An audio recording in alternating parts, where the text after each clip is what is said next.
Hey guys, how's it going? Welcome to another episode of the TCGScrubs Podcast. I'm here with Oscar. Joey. Oscar that and worked Joey. out. You guys are usually good at that. God. I said it the first time last time, so I. No, you didn't. It was me. Yes, I did. Yeah, it's always Oscar. Yeah, I went through and listened to it. Anyways, let's do it one more time. Just Monica. Just do it one more time. No, you guys lost your chance. So, this podcast is always it's made possible from our patrons on Patreon, patreon.com/TCGScrubs. We release our weekly mini podcast there, and it basically is the reason we have a podcast at all. So thanks a lot to them, and you can follow us on Facebook, obviously subscribe, and also we have a Discord as well. All the links to all that stuff is in the description below. Sorry I couldn't make it for that podcast. I was had work. Oh, the Patreon mini podcast. We did have special guest Zach on there. So if you guys want to see Zach, go check it out. Go on there.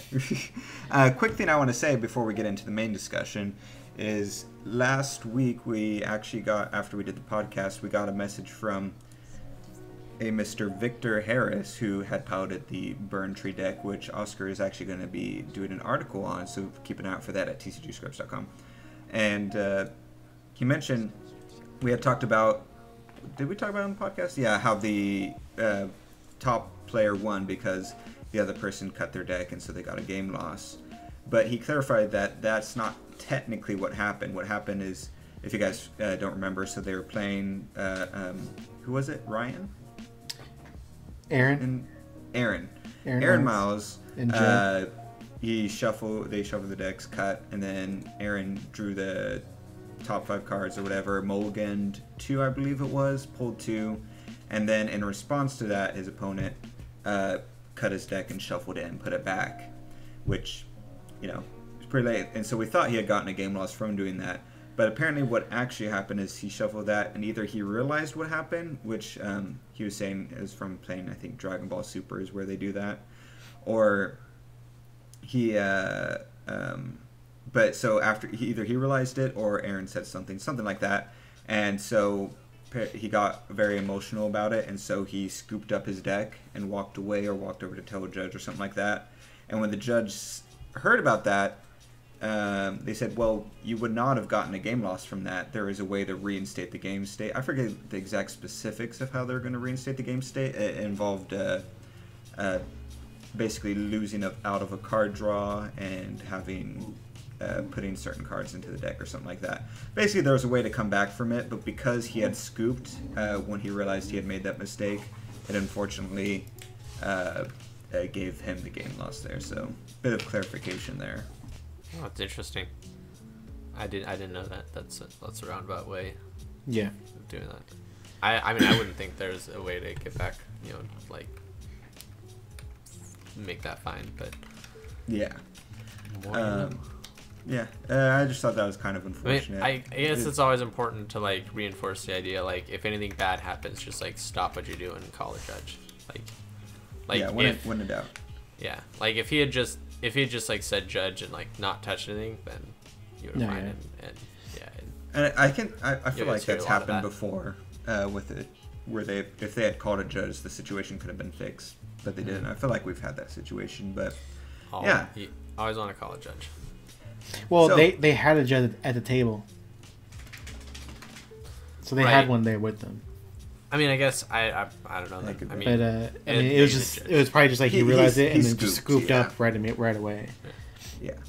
So the main pretty much, I think, going to be the only topic. Obviously, it'll web out to other things. Is going to be the CEO letter. We're going to be talking about that, what that means for the Forcible game, our thoughts, pros, cons, different things like that for the different sections, and it'll also help you guys sort of get an understanding of the details of it. And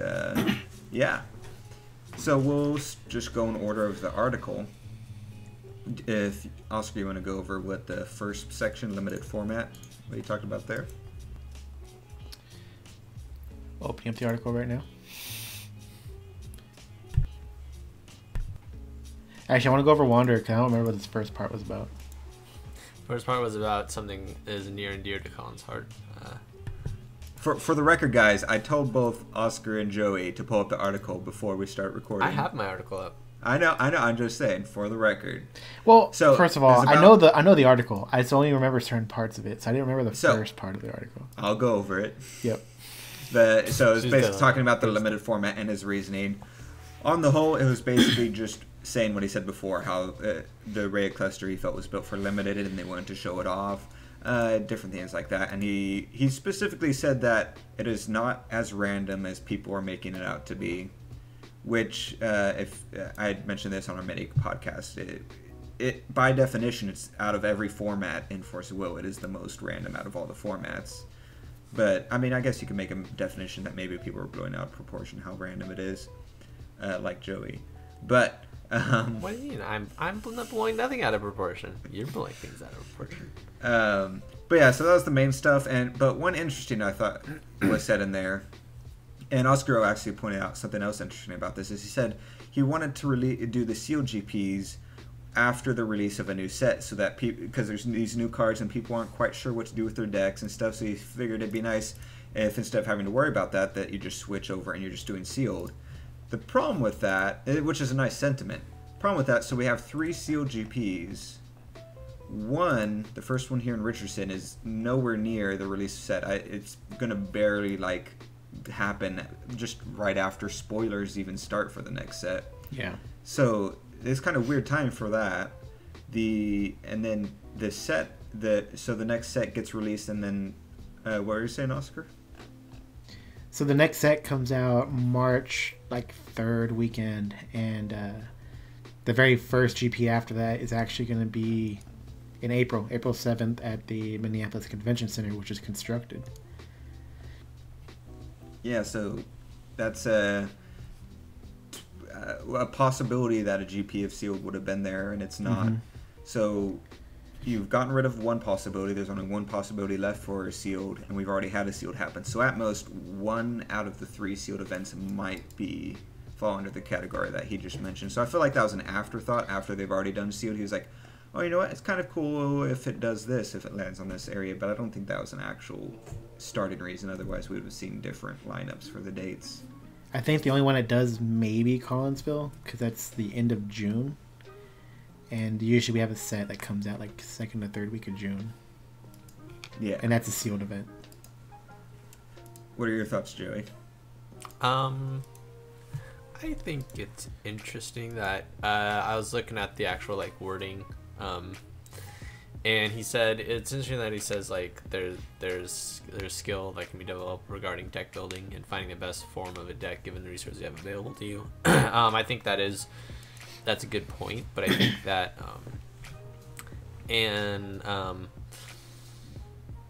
he also says, I've talked about before, sometimes rewarding not only the players who play to win, but also I want to reward and respect good deck builders as well.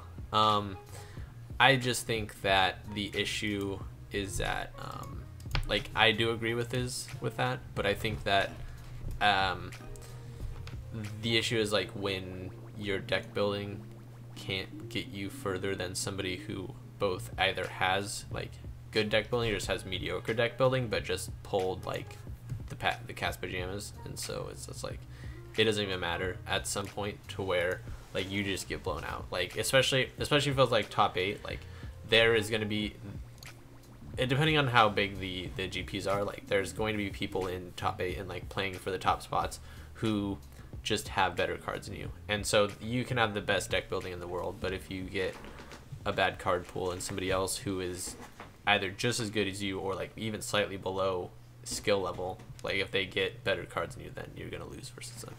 And so that to me, it kind of reminds me of a quote from the classic movie Chronicles of Narnia, The Lion, the Witch, and the Wardrobe, where they're about to go into battle and they're like, oh, that's a lot of people, and one guy's like, numbers do not win a battle, and then one main character's like, no, but I bet they help. Yeah. Sorry, your animals were distracting me from that quote. Yeah, I know. That was funny. Yeah, and I think that's the main issue where I in the end, I have to disagree with him. I just think that people they would be fine at different events, just not at these GPs, which is But I do think it's a great idea. Like, it's a good idea. Like, having sealed at events like this, and even like pretty decently big events, is not bad at all. Yeah. So yeah, what do you think about that, Colin? What I was gonna say. Well, what do you think about what Also- Joey just said? Is what we want to know. Yeah. First. Well, no, Yeah, I yeah, think what Joey says is complete shit. But what I was gonna say is, as far as the competitive deck building aspect of it goes, if I was telling Oscar about this before, if you want competitive deck building, then you should do draft. Not sealed, because sealed is like you have this pool of cards. If you have 12 blue cards and 12 red cards, and then like 2 of other cards, what are you gonna do? Deck building doesn't really come into that. It's like, I have to do this. Draft, you have to actually. You're like, all right, I'll go blue. Now I'm not getting blue cards. Or the cards that need. I'm not getting golems, which is what I'm building for. You have to do math in your head, like how many more card passes can I survive doing this before I have to switch my strategy or switch to another color, revisit the golems idea and stuff like that. There's a lot more, I feel like, going in, as well as also taking a hit of a card that you can't use in your deck, but you want to deprive your opponent of it to your right because it's a really good card and stuff like that. So I feel like there's a lot more of that deck building aspect that goes into draft than sealed. We'll get into later a possibility of like a theory I have, which if they do that, it might justify sealed events, and I would be okay with sealed events after that, I will say. But I don't know. Competitively, I think draft is more competitive. I agree with that. How I'm sorry. Go ahead, Joy. No, go. How crazy would it be if we go to this Richardson GP and it's sealed and they're like, guess what, guys? It's actually a giant pre-release for the next set. Here, and it's just the next set from March, just in February. That'd be kind of cool. I'd be down for that. That'd be pretty neat. They're like, here's 6 packs. At least it's something different. It's not something that I can go to my locals and do at any point in time during the week. And yeah. So moving on to the next. Oh, good. Yeah. Well, I was just gonna say, like, I do agree that draft would be, and draft is still, in my opinion, more competitive and would be better reward like people with skill, like better skill levels, because that's how it is in like Magic and stuff. Like, people who know how to draft will actually end up beating people who just get good cards, because like, yeah, you have 1 or 2 good cards, but like a well-crafted draft deck will can beat that out. But one of the reasons I could see them not like an issue with that is like maybe because of the way, like, the amount of packs. Like, in Magic you do 3 packs of 15, which means you have, I think, 45 cards you end up drafting, and in Force Will you do like 3 packs, I think it's like 30, because it's 10 per pack. So I don't know, maybe different numbers, and they don't have it set up for draft, but I don't know. I'm just spitballing here, so. Yeah. And so the next part of the article is talking about Wander. So if you want to go over that, Oscar. I don't know this part either. No, I'm just kidding. No, yeah, Wander, which is one I'm actually excited about. Like, we were reminiscing last week on a lot of our old school decks we used to run. Cool. Is they're looking at Wanderer now. It sounds like maybe they weren't as effectively looking at it, and now they want to get it from an unhealthy format to a healthy format. And if it means banning cards or maybe adding new support in the future, maybe, hopefully. And but for now, they're going to release a new ban list, they said, by the next set, which is in March. That should help fix most of Wanderer. And they're also looking for help from the community. So if you find broken combos, just make sure you're very verbal about it, I guess, and talk about it in the groups, so they can help address those. Or keep it secret until after you win a competition. There you go. And the ultimate goal, though, is not just to make Wanderer a healthy format, but to also introduce into Grand Prix as an event as well. Which would be awesome. Yeah, it would be. That does sound really, really fun. Yeah. Yeah, no, I was... was I talking on a podcast or just to you, Oscar, about Pokemon and stuff like that? It may have just been you and me talking. Yeah. I don't know. Well, Pokemon... Joe, you don't watch our videos, get out of here. So Pokemon... I'm on the podcast. Competitively... my news, get out of here. Competitively, Pokemon usually they'll have day one Saturday. You play what would be the equivalent to New Frontiers, and then the following day you play the equivalent of Wanderer the next day. So it'd be super cool to see something like that in Force of Will. And like I was thinking about it, how no, I definitely talked about it on news or something, because I remember filming and turning towards that. But I have a bunch of cards over there that are completely useless. And it'd be cool if they were useful again. And so I'd be excited to play Wanderer and just be able to go to a GP with a couple different decks. I have Wanderer. Mm-hmm. I mean, I'll probably do that for our GP on the slight chance there might be side events or something like that. I would love to do a Wanderer side event. How rare is the copy of the pantsless Cheshire Cat signed by Jordan right now? Do you guys Oh, I forgot about that. Yeah, and it's signed by Jordan. And you have the other signed card by him, right? I do, yeah. No. Featsing. Yeah. The Judge Featsing? No, it was just the old Resonator from back in the day, the one that produced Will when it came in or something. It was Melfi. It's old Melfi, but worse. I don't think I have that. Y'all want it, and y'all gave it to me. I did. Yeah, that was mine. I gave Joey the Cheshire Cat for free. There you go. Even though I won both of them. I typed it in, so it was like guys, we're in the car. Joey driving, typed it in on Colin's Colin's account during the stream, and Colin won it. Yeah. Yeah, that's pretty. Also, I just want to clear things up real quick because you said the way Pokemon does it is the way Pokemon used to do it. It used to be like that format. Yeah, I mean, they stopped doing that a long time ago. Like we even went to a regional, and it wasn't that format anymore. I think it trickled out. It wasn't like a hard stop. No, it was a hard thing. They were just like, no more from this point on next season after Worlds. They're like, it's over. I don't really like that because it's like the same way, like, I guess people are talking about how Magic does like sealed and then constructed or something.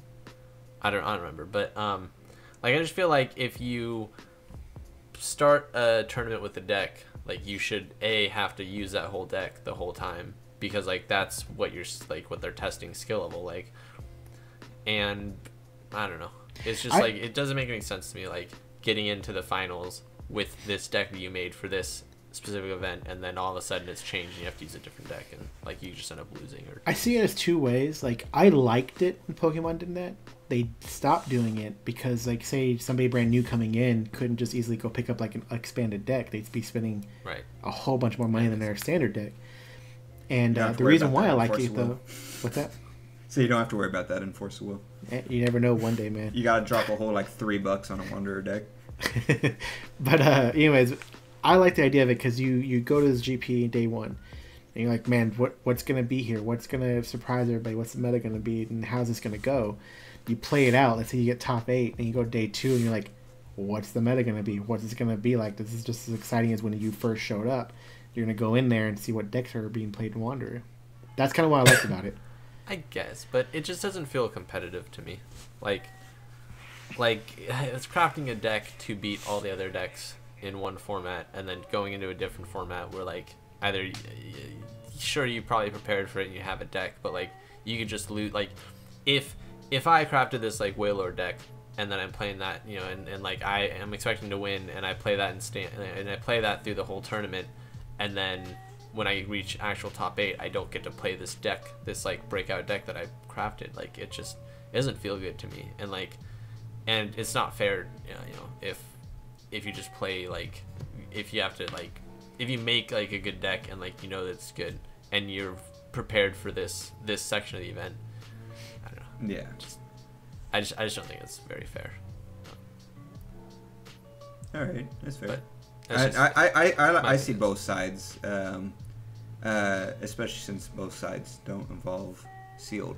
So next section is the judge program. So this one we'll go over just briefly. So it is basically what has been needed for like 3 years, which is they're gonna talking about revamping the judge program. We're not going to talk about it too much because from what it sounds like, next article he does, probably next week or something like that, it's just mainly going to be about the judge program as the next pillar that they're doing, where they're hiring a whole team to oversee the judge program, I think it sounds like, and basically lending more support, having a more tiered system where here, go here, and training people to become judges with better incentives. And he said he as a CEO will be involved with it, where people can come to him as well. So just everything we've been hoping for the judge program sounds like it's about to happen. Yeah, cool. Yeah. I'd never try and be a judge. I think that's a lot of work. I would. I mean, I remember trying to do it in Pokemon, but not passing that test. I'd look into it. Here's the exciting one. I'll get your guys' thoughts on it. Then before I go into my theory. I thought Wander was the most exciting one. The World Grand Prix. Wait, are we just skipping Battle? That's not yet. I was skipping. Jeez. I thought. All right, so the World Grand Prix basically said he wants to switch the focus of the World Grand Prix to not be a competitive thing, but more a celebratory thing for the game of Force of Will. So it'll have gave the example of doing things like Wander during it, and having a separate event that they're going to create that will determine the best Force of Will player in the world, which will be the competitive side. But the World Grand Prix that you're getting the invite for at GPs will not be the competitive event that has been last year was really the only time it was a real competitive event, because before it was the weird one booster box format that was absolutely terrible. But it's switching to more be a celebratory thing, it sounds like. So I'll get your guys' thoughts on that. I think it's pretty awesome. I mean, It's a little weird that you'd get an invite to something and you're expecting to go and like prove yourself and come out number one player, and that's part of the, I think, appeal to be winning the trip to Japan, aside from the actual trip to Japan, especially for a lot of these people who have already won multiple trips and they're going for their third or fourth trip already. But I don't know. I'd be excited to see what they do. I was talking to Yukon how it'd be cool because they had Masters event, which was in Vegas, and that's its own thing. If they create something else, to see it travel around the world, so it's fair for everybody, kind of thing. But you pay your own way. It'd be like the Olympics. It's it's always a different location each time. Yeah, like you might be in Oklahoma one year, and then next year you're like, hey, I'm in Australia or Italy, or Texas. Oklahoma. Yeah, Oklahoma is a weird one. I didn't want to say Texas. I didn't want to be like, oh, I'm from Texas, blah, blah, blah. So I was like, I'll pick Oklahoma. I just thought maybe like Los Angeles or like New York or something. If you're from Oklahoma, give us a shout. Honestly, in the comments. It shows you how big of a nerd I am. But I remember how I made the map for all the GPs for the season? Yeah. Well, I got the same map, and I went through and I marked where every ARG has been so far this season, where they're going to be coming up to. And it's like primarily East Coast, a couple on the West Coast, and like all the middle is just kind of barren. Kind of sad. As it should be. Your thoughts, Joey? Yeah, I think that's super cool. I think it's a great idea. I would probably change the name from what is the World Grand Prix to like the Festival Grand Prix or something, so that it doesn't sound so that new people or anybody for the rest of us. Well, yeah, it's like it's like, oh, I'm going to Worlds. It's like, oh, what? Oh, you gonna like play your cool deck? And it's like, no, I'm just gonna fuck around and like play crappy decks. And celebrate the year with Force of Will. Yeah. But like, obviously, I like that they're going to do like an actual Worlds competitive event level. So, I mean, I don't know what that'll be called, but just that's like the only thing. Just name it something different. What if they just named it Worlds Competitive Event 2018? oh man, I'm going to Worlds. Which Worlds? And in small print below it says or whatever.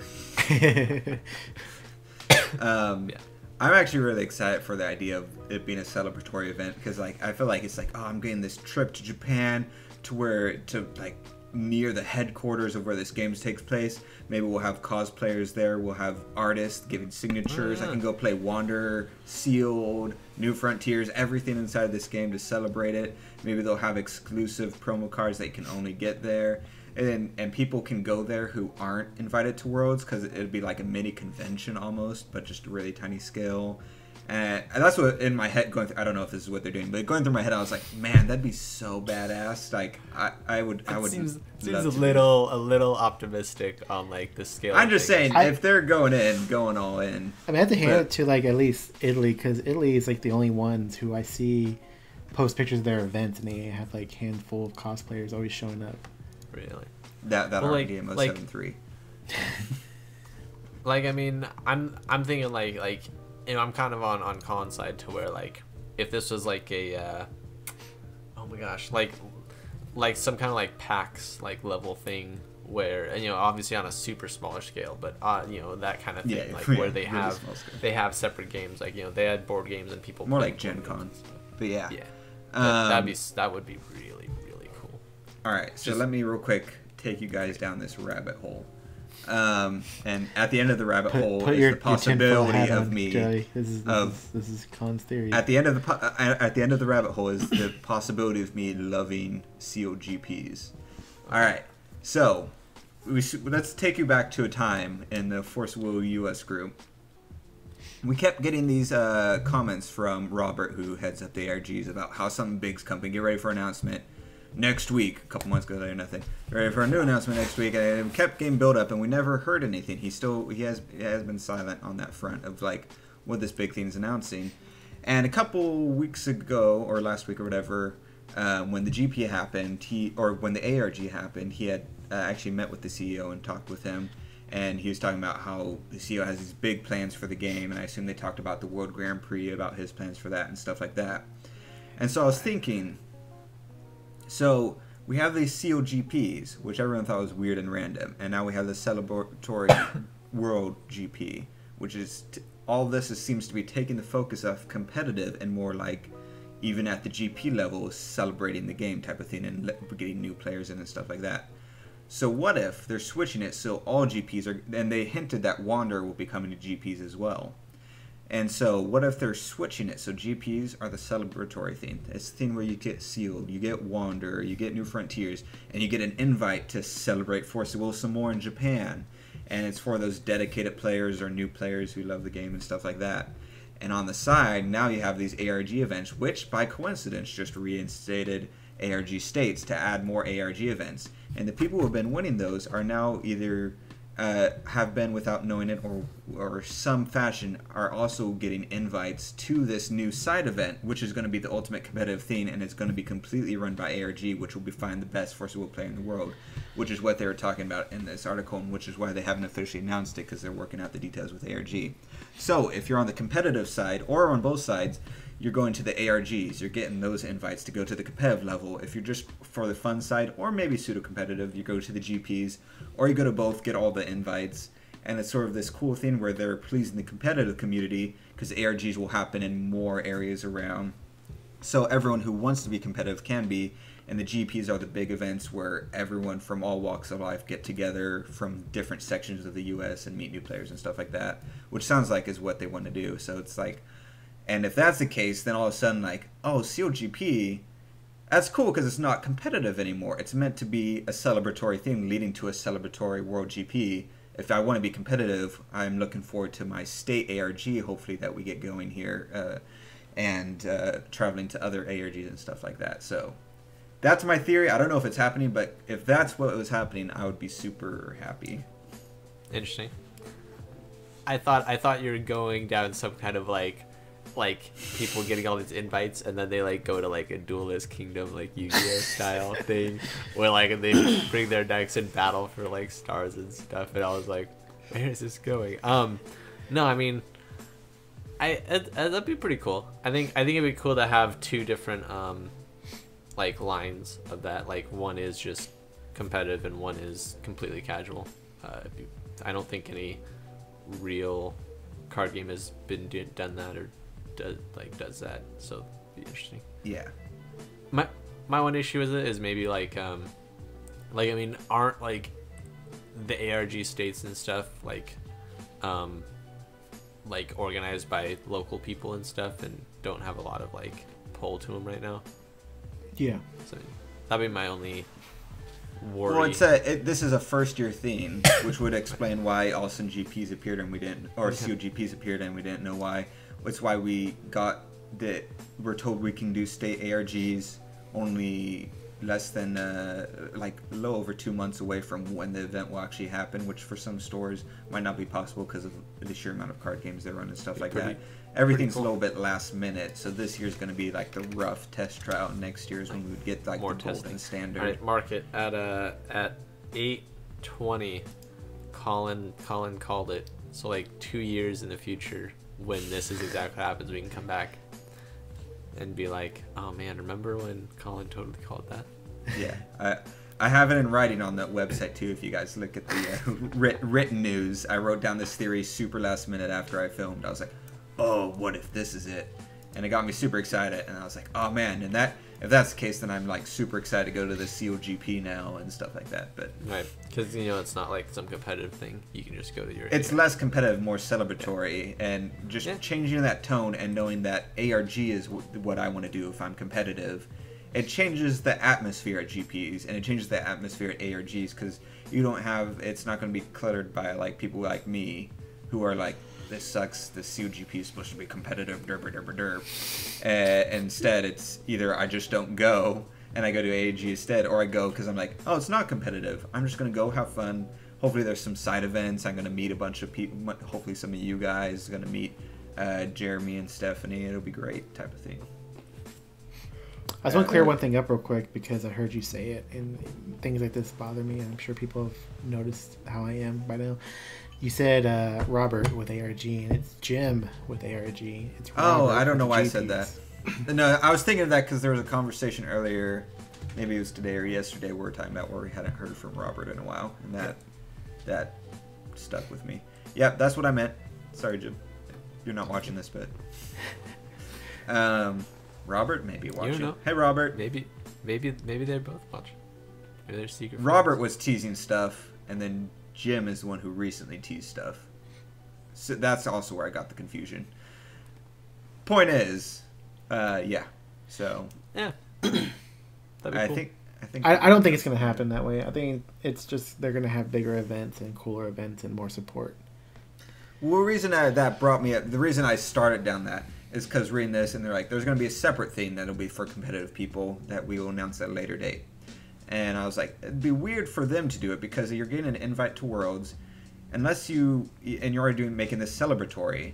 So if you have a separate event, then what are people going to retroactively get invites to it? And if so, are you hosting that competitive event? Because that seems low costly for the game to run 2 different events, just have one be celebratory and stuff. It felt kind of weird. So like my first thought was, what if ARG is doing that event? That takes the load off of Force of Will. They don't have to worry about it. They don't have to figure out what people getting invites to Worlds, paid invites, and also getting paid invites to this other thing, or how that all would work. They just leave it all to ARG for the competitive side of the game, and that's where that whole train of thought came from. And on the note of like maybe it's what they brought back states, it's not. I mean, states are back, which is cool, but no other card games had states at the same time Force of Will did, and now they all have it back. So they brought it back for everybody, not just Force of Will. Yeah, well, that was just a side thing. That's not the crux. I'm just trying to crush your dream one step at a time. Yep. You just want me to go to the COGP all mad. That'd be a fun card, right? So next piece of new thing in the letter, CEO letter, is about the Force of Will Battle Simulator. So they announced that, or didn't announce, but they confirmed that they're not doing anything with it. Whoa, crazy. Has been updated cool like thing, 4 sets. What? I will say one thing quick before we go into their announcement about it. It was weird. Instead of just saying, we didn't want to work on it because it cost money, didn't seem to be going anywhere for us, it was too much effort, he said, no, that's not why. We wanted to shut it out because we wanted people to explore the world, and if you're on your computer playing Force of Will, you can't go out and meet other people from other countries. And it's like, no, that's definitely not what's keeping me from getting on an airplane and going to another country. That reason has to do with I don't want to do more than 2 jobs at once and make that much money. I'm just gonna go play lackey. This has no impact on me whatsoever. Well, okay, I think there is something interesting that the very last thing it says he's planning on a way to make it open source so that players can. Well, that's what I was getting to after that no jab I did. But before we get to that, I would also agree with Colin that like that's not what's preventing us from going out and meeting people, even if it's just at locals. Even if he's just referring to locals and just indirectly say it, like we're gonna go do that anyways. But what the benefit of having this simulator is that we've seen people all the time, over time, saying, "Hey, I want to get into this. I don't want to buy stuff yet. Where can I go try this out? Where can I play it?" And they want to do it on a computer. They want to play somebody. And they don't want something complicated like Lackey to start out. As fun as Lackey is, it takes a minute to get used to. Or even going to a locals and playing with an Yeah. playing with an okay kind of like Peter Pan hook deck that's like not even relevant. They can't leave there and be like, cool, I'm going to put these cards in the deck and maybe buy a couple extras. They have to go buy completely new stuff. Mm-hmm. And you know what? Well, two quick things. One, look at Pokemon's online thing is like genius. That's how you do it. And possibly what Magic is doing with their Battle Arena when that comes out could be similar as well. And so Forces of Will had an opportunity here. Because with how big digital card games are, if they did this right, they could have stood out in the community of other people were like, oh, they have this thing, that the small card game is doing better on the digital front than every other card game except for Pokemon. Let me give them a look. I can try it digitally. See, oh, you can get packs similar to Pokemon by buying real packs and use the code card. All right, so we'll start getting into the physical product. And they had a chance there to do something, and I feel like they missed it. Yeah. Second thing is, sorry, Jay, real quick. You want to know how you also help get people to other parts of the country and other countries so they can meet other people? Is you do cash prizing so that they can do that or have incentive. All right, go ahead, Jay. Yeah, I was gonna say that if you look at just like regular, not even like specific online card game, just like any online card game, like a large draw of that is like you can just sit on your computer for like an hour, like queue up against random people and just play with people, just completely random people, and just and actually actually be put into like a queue and then match with people. And like that's something that I would love to see. Like you would do that in Pokemon, you do it on like Eternal, you do it on Hearthstone, you do it on that's actually a great point, Joey, is by doing that all of a sudden you're able to meet people from other countries and around the world. And it's not real life, which is probably what he was talking about. Real life is boring. But I also think it's pretty great because like you said, you're doing this, you're playing with these people. You're gonna have people like, if it's well built, come play it. Right. Then it's advertising. And like Lackey, streams. You have to match with somebody. You have to host a server. You there's no you can't just that's the thing that I miss the most about doing this is like I would love to just be able to sit down, chill for an hour and just grind out 4 or 5 games and continually test my deck. There's Magic has literal Magic Online. I know a lot of people have issues with it, but one of the cool things is they have you can queue up for draft. So and you will be put into a queue with 8 other people, and then they will pass packs around and you will draft out a deck. And then yes, it takes maybe 2 to 3 hours, but that's that's what FNM is. Instead of going out, you can just do that on your program. And having something like that and an online card game like that, yes, I would have been fine with paying for that, honestly. Oh yeah, I wouldn't 100%. have sure, it was great that the Battle Simulator is free, but if they had just said hey, pay this, pay $30-$60 and you have access to all the cards still, that would be great. Or be Pokemon, or I don't know if Pokemon does it, or I get Yu-Gi-Oh! Duel Links where you in-game currency you can get packs by either getting code cards from the packs, real life packs, or just giving them 50 cents per digital pack. Well, yeah, and Magic has that where I think Magic Online, you either I think you can buy packs with real money or something, but so your online collection will be different from your cardboard physical collection. And yeah. I'm personally not a fan of that because it turns your online currency into I just want to be able to play every card and play cards. I actually don't mind the whole online currency part. Pokemon does have the coins you earn. You get 200 coins, you buy a pack. Right. But you go like, to tournaments. Magic, you actually have to buy the packs with real money. Like you can actually pay real money to buy packs. Technically, people pay with real money and just go buy code cards for like 75 cents a piece and get packs. And then those packs become currency because then they'd be like, hey, I'm looking for, say, Chamonix X. And someone goes, cool, 27 Roaring Skies packs, and we'll trade it. And then you trade it, and you essentially bought that card. Yeah, and I don't like that. Like, I don't like being restricted to the cards that I want to play. And that's something that I've learned recently. Like, before we get too much on a tangent here, we don't have to worry about any of that because they're not doing it.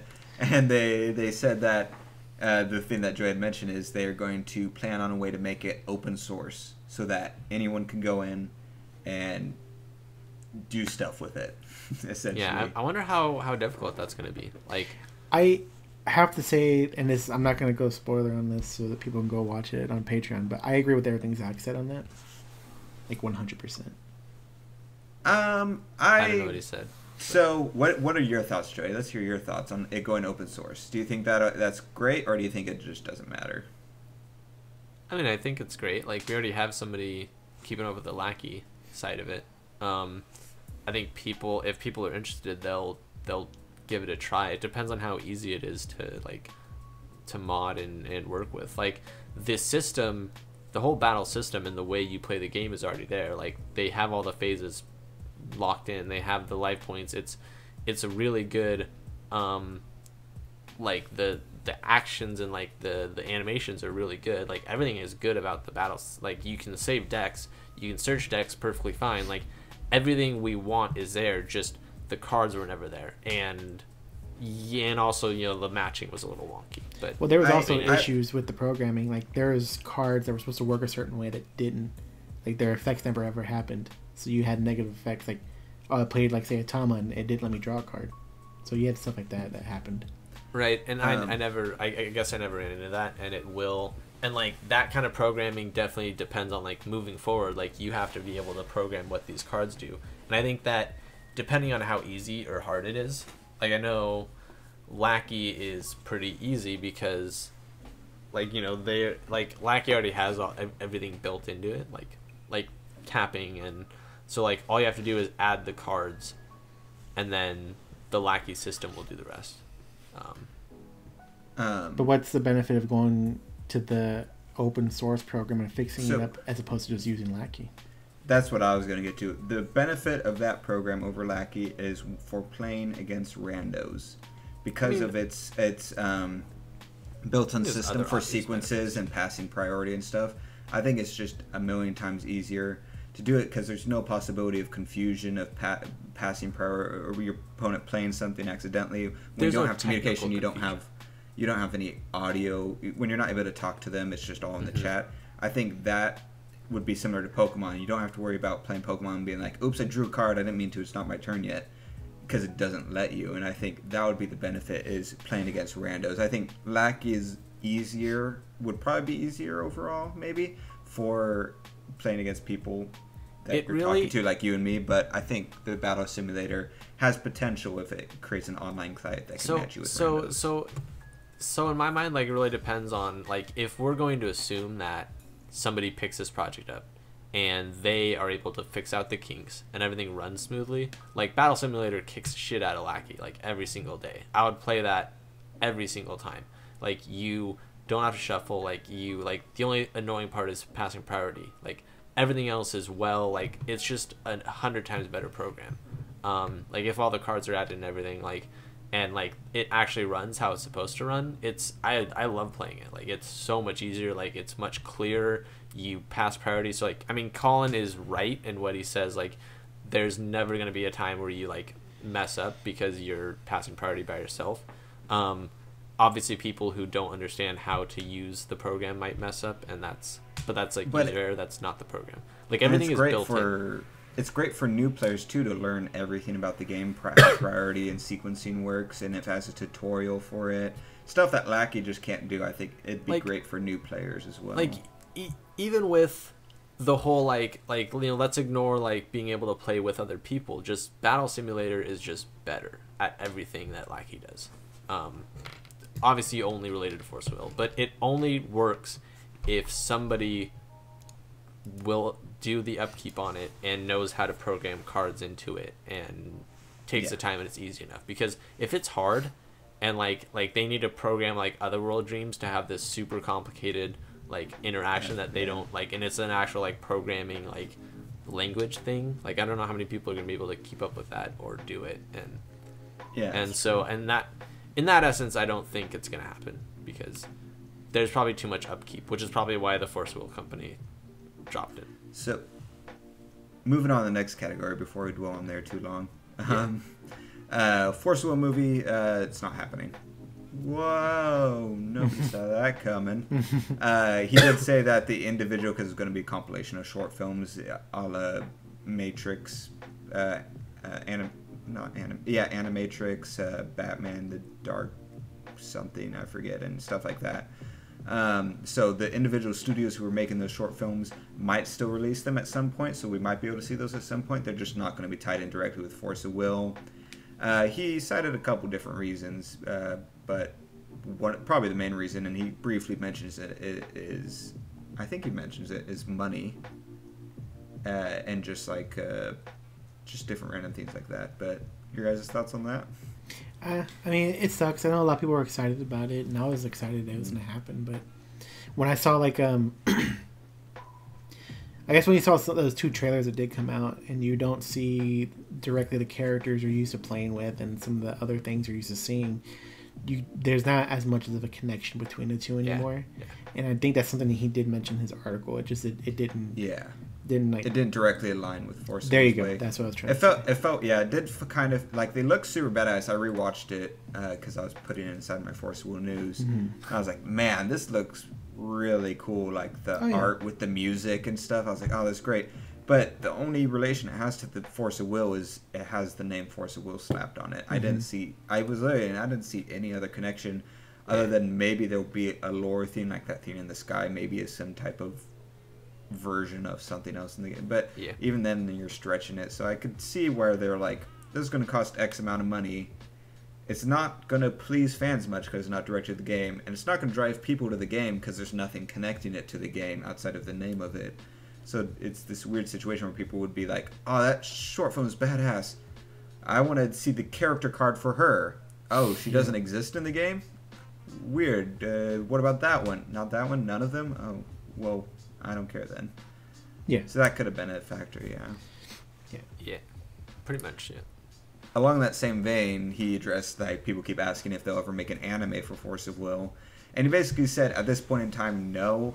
They just don't have the money or time they want to dedicate to such a project. It's not something he's ruling out for the future because he thinks that there's something that could be done there. But at this point in time, they want to focus on the game itself right now.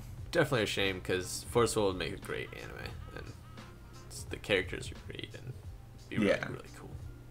No, I think so too. Right, Oscar? No, yeah, I agree. I mean, it would have been cool to see something. Again, you would need to make it along the lines of stuff you're used to seeing, even if it was like minor characters. Like that would have been cool.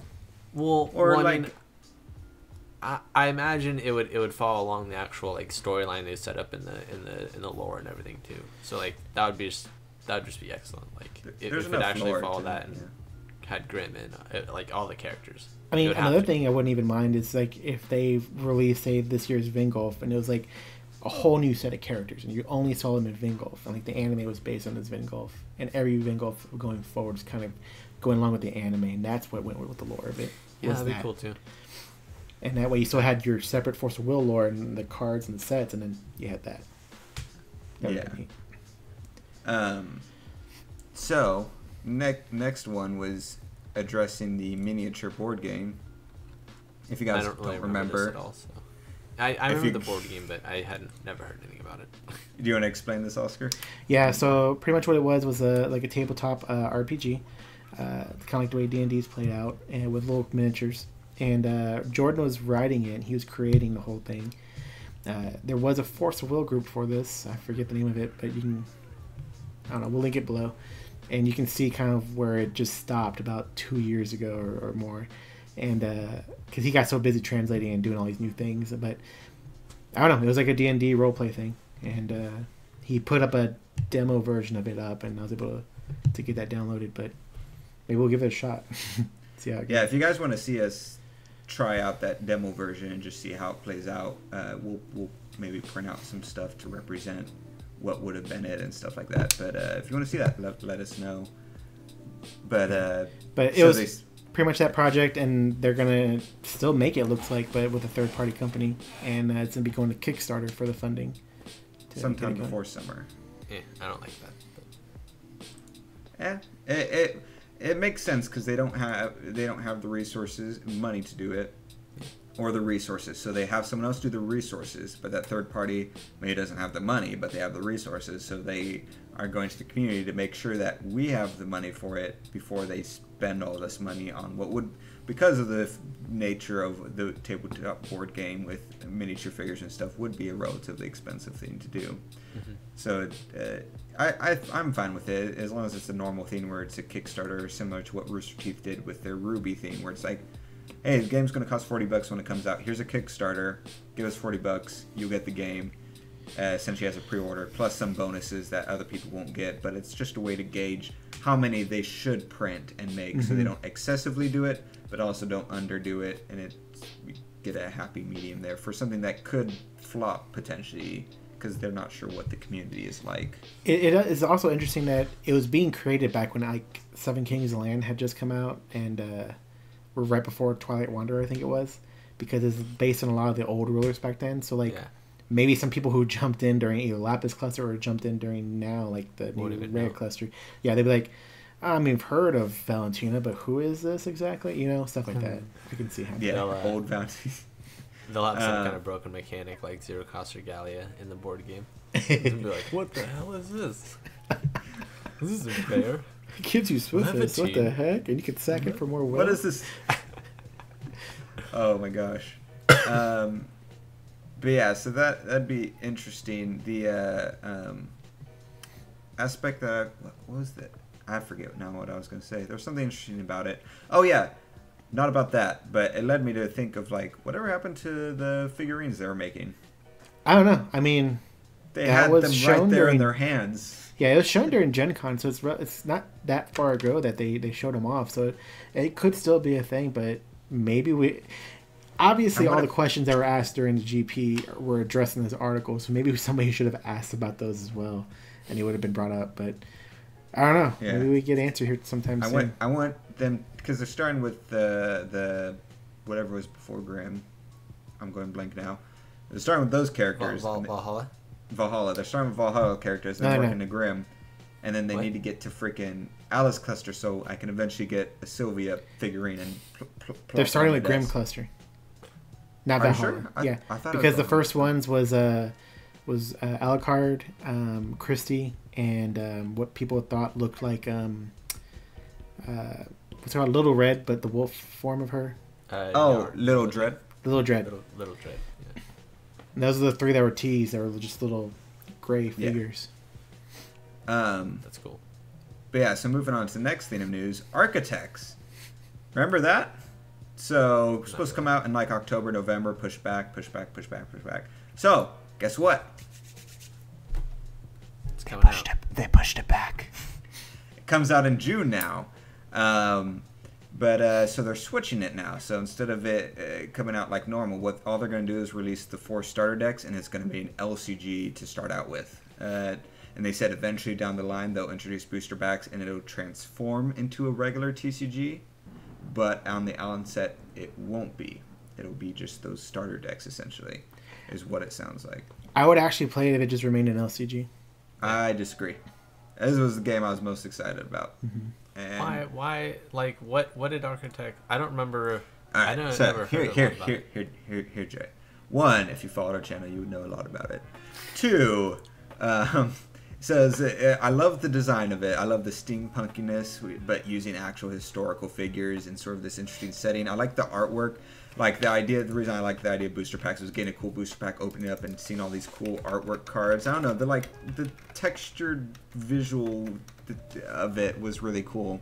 The gameplay, I'm a little rusty on the gameplay, but I remember this came out in Casters, like the gameplay, how they're played, and I loved the way Architects played, and I was iffy on the way Casters played. I've warmed up to Casters now, but I still really liked. It was really unique to me, at least, how Architect played, and so I was kind of looking forward to that. And so, I mean, obviously, it'll still be fun as an OCG gameplay-wise, but I was just excited for it as a TCG. But that's just me. I mean, it'll transform into a TCG in like maybe a year or two. They said with its own unique organized play circuit and everything. So, but yeah, I don't know. So sad about that. Last thing they talked about, and this was weird. So I'll read the first sentence of this, and this is how the whole thing plays out. But just to give you an idea of how everything has been normal, he's just been typing like, "Oh, hi guys, I'm a normal person." Gets to casters. First sentence. Lastly, but definitely not least, the Caster Chronicles. The Caster Chronicles is the little sister of Force of Will. She was born in October 2017 in Japan.